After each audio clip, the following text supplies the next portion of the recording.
I think we are both lucky that we are so delusionary.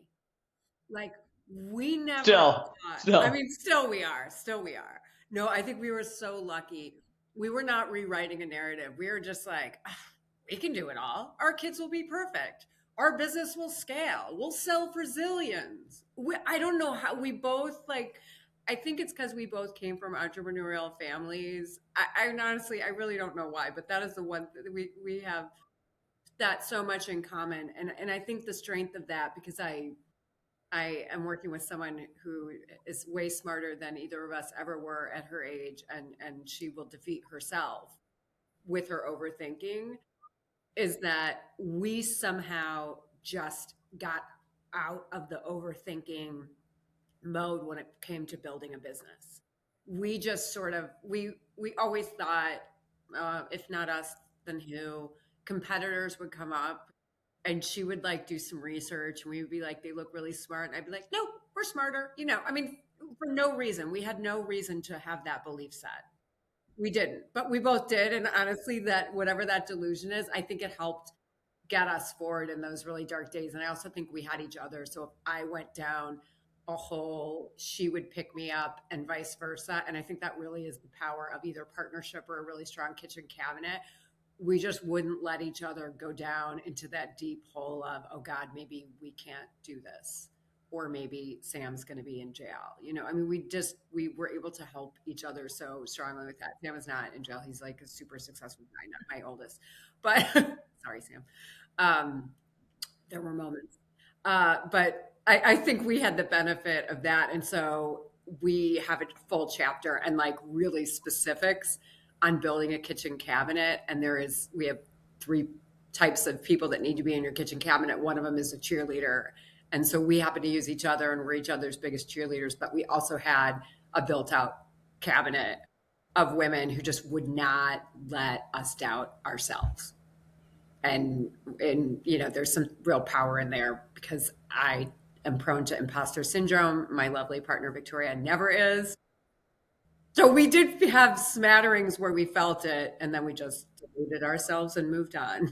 And we would recommend that strategy.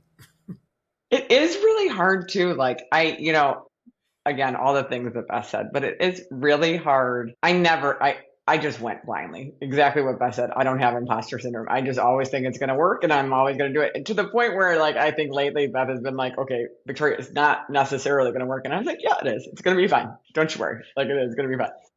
But like I actually always found the hardest thing about rewriting the narrative, when I look back on it, hindsight, was the people around me who told me I couldn't. And they actually were like people that were really meaningful in my life, but like they just weren't wired that way. So like I remember sitting in a car with some of my close friends within my neighborhood, and I told them I was going to go start this business. I was going to leave the big consulting firm and I was going to go start it. And like for literally 45, I don't even know if I've ever told you this story, Beth. You know the people too, which is funny. They were like, that is super risky. Like, I mean, how can you guarantee that you're going to replace that salary? Like, they're probably going to sue you. All of these things. And I was like, oh, yeah, okay. Well, great.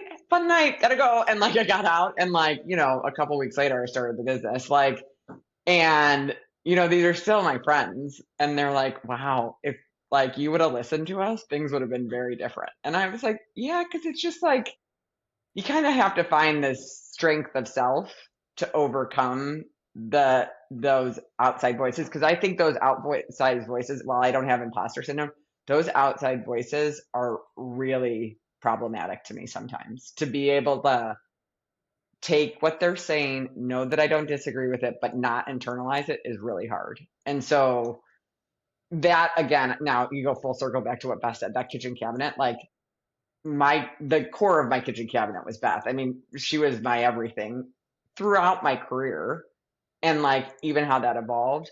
But then at building out from Beth and like the close friends of me that like just pick me up when I'm down, the ones that could help supplement the strengths that I didn't have or the weaknesses that I had.